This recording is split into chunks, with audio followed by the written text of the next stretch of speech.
People are crazy. People complaining about both sides of it are still the stinking problem. Because the underlying principle is what they don't understand. The state of Israel, it's a state, it's a ruling class, it's a government. It's inherently immoral, it's inherently illegitimate because it's a ruling class. Same with the state of anywhere else and the ruling class of the United States. But if you focus on particular, like, injustice or atrocity going on, which I'm not saying you shouldn't, but if you focus on that and get emotional about the symptom and you don't understand where it came from or why it's happening, it's going to happen again. That's why I always focus on the underlying cause, which is the belief in statism. And I will mention individual examples, including what's going on in Gaza Strip and all that, and historical examples and examples all over the place.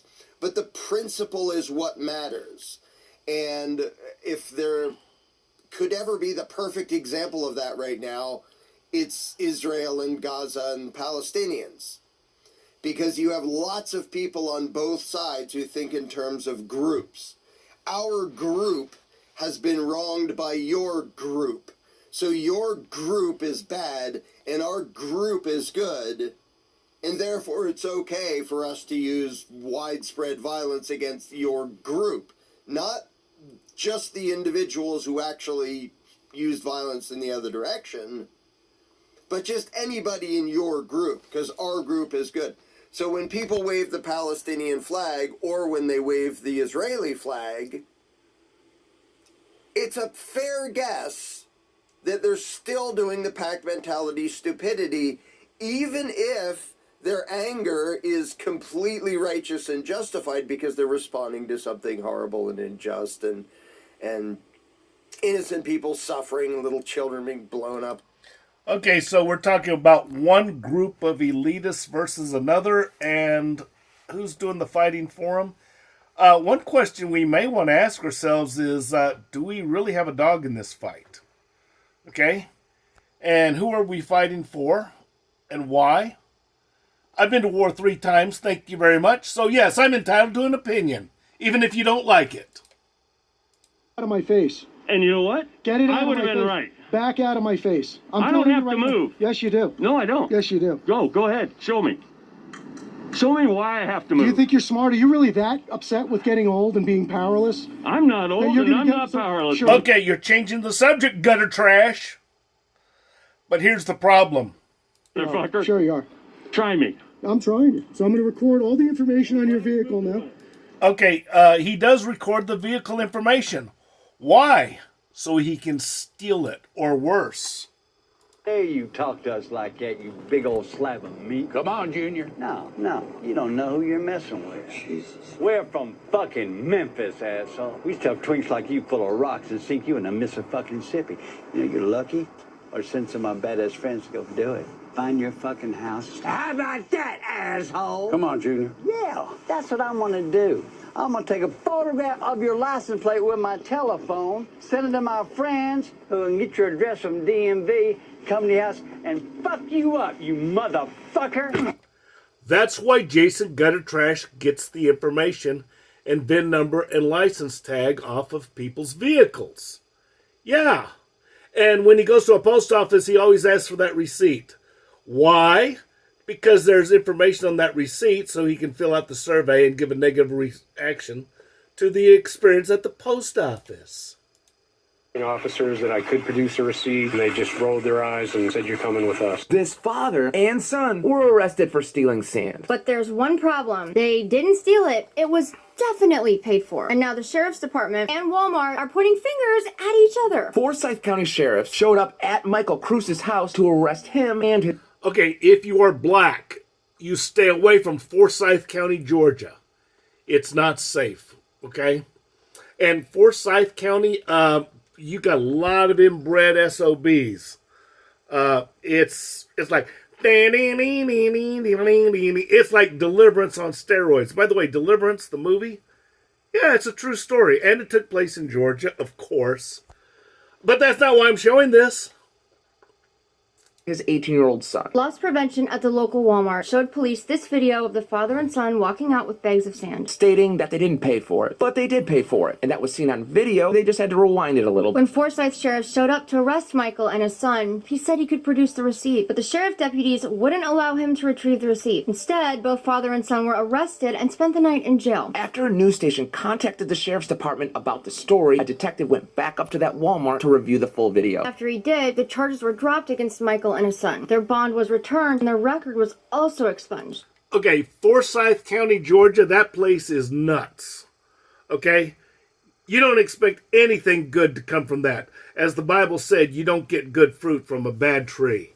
That is a bad tree. Now, I'm a former Leo. Yeah, I did law enforcement. The problem is when I went to a store and a manager, accused somebody of something, managers lie so much I would not believe what a manager told me. I don't care what a manager said. I need proof before I start arresting people. And you don't have to arrest the person right away. But again, I'm not inbred. I was born north of the Mason-Dixon line. Forsyth County? Need I say more? Into the crawl space. Modern foundations have vents. Okay, this is what I want to talk about. This is made in Commerce, Georgia. This is called OSB.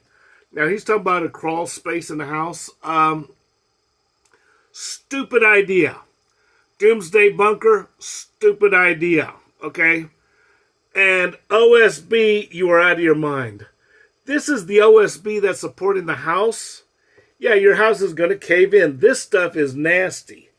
It is useless. And you don't need an engineering degree to figure it out.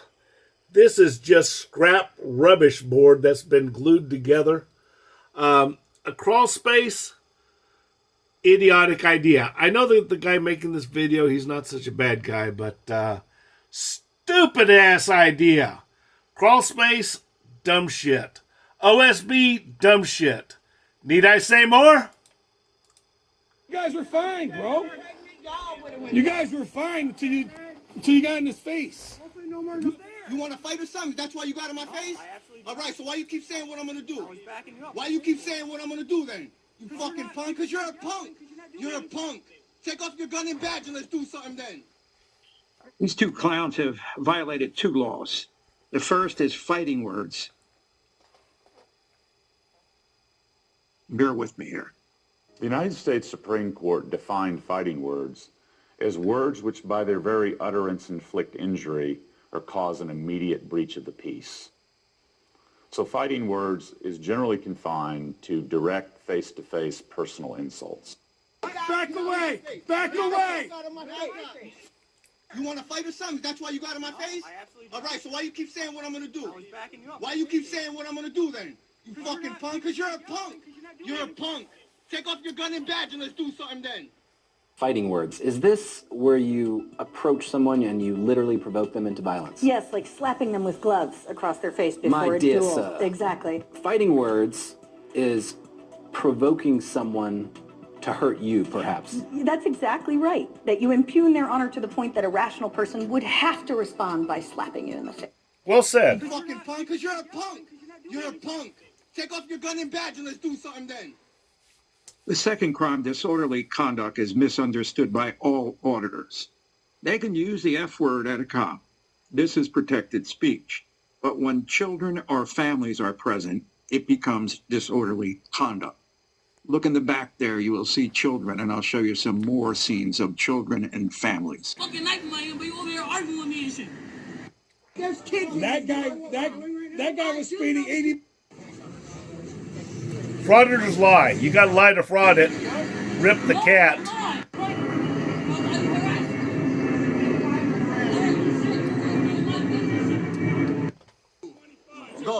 Can I get the call number? What's the case number? You see the car number right there? Not your call number, case number for this call. No, absolutely not. Why not? Because you're not involved. You're a fucking tyrant. Foil. You're a Foil tyrant. it. I will foil it, Freedom of bitch. I will. information lack. I know about foil. Okay, And I'm going to get your dash cam too, you fucking tyrant. What's your name, badge number? You don't need to Name know. and badge number. What's your name? You're a public servant. What's your name? Give me your ID. Name and badge number. Name and badge number. Name and badge number, little bitch. Oh, I'm doing a complaint on you. Little bitch. Doing a complaint on you. Yeah, yo, you can't take public humiliation. Can. Looks like you can. At all. You're the one Looks like you. Name and badge number. You're not involved in this case. It doesn't matter. Name and badge number. Police officers are under no duty to supply their name and badge number, especially when someone's asking it aggressively with curse words. And this is the first cop that reminds this auditor of that. Name and badge number, tyrant. Name and badge number. You're a public servant. When you're asked to identify, identify. Ask me nicely. Name and badge number. Ask me nicely. Name and badge number. Please. No, please. So remember this line.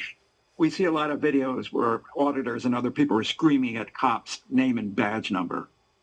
And this officer had the perfect response. Ask me nicely. Yeah. Okay, let me say this. First of all, you are not obligated to give your name and badge number, okay, as a law enforcement officer. It's already on display, jackass. You know, this is John Legato. He was former FBI, and I like his videos. Another thing that the frauditors will tell you is that obstruction or interference must be a physical act. No, that's bullshit. The frauditors are wrong. You can interfere with yelling and screaming or threatening and stuff like that. These officers, though, are punks, and it's probably because their supervisors are assholes. And these cops are pretty much thrown in the towel. You know, this is not the conduct of a gentleman. If the conduct of your officers is the measure of a gentleman, I'll take that as a compliment. Okay, what people don't understand is that, these frauditors are putting out a lot of misinformation. But they can get away with that because most of these police departments are poorly managed, okay? So the cops don't protect us. They don't help us. They work against us. And they don't do anything about these damn frauditors.